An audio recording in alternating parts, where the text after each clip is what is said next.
একজন পতিতা যেন বুঝতে পারে আজকে যে তাকে শরীর বিক্রি করে খাওয়া লাগতেছে এর কারণ, আজকে একটা বেকার সে যেন বুঝতে পারে তাকে যে ট্রেনের তলায় গিয়ে মাথা দিতে হচ্ছে এর কারণ, আজকে যে আমাদের একজন গরিব মানুষ আজকে মাছের কাঁটা কিনে খাচ্ছে, চিন্তা করা যায়, পাঙাশ মাছের কাঁটা কিনে নিয়ে যায় খাচ্ছে, ভাঙা ডিম কিনতে হচ্ছে মানুষকে আজকে, এর কারণ অমুক দল গিয়ে তমুক দল। আমরা ভাই কারো বিরুদ্ধে না, আমরা কোনো সরকার, এটা কোনো সরকার বিরোধী রাষ্ট্র বিরোধী কথা না, কোনো দল গিয়ে কোনো দল ক্ষমতায় আসলে আমাদের সমাধান হয়ে যাবে না, এটা না।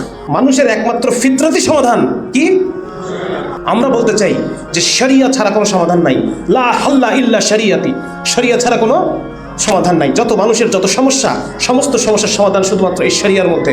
আল্লাহ রাব্বুল আলামিন এটা এই জন্যই আমাদেরকে দিচ্ছেন যেন তার প্রিয় বান্দা তারা যেন কোনো ধরনের সমস্যার সম্মুখীন না হয়, এবং যত ধরনের সমস্যা রয়েছে সমস্ত সমস্যা যেন সমাধান হয়ে যায়, এবং কিয়ামত পর্যন্ত মানুষ যেন ইসলামকে দেখে দেখে ইসলামের মধ্যে আসতে পারে। লা হাল্লা ইল্লা শরিয়াত, এই হোক আমাদের স্লোগান, শরিয়া ছাড়া কোনো সমাধান নাই।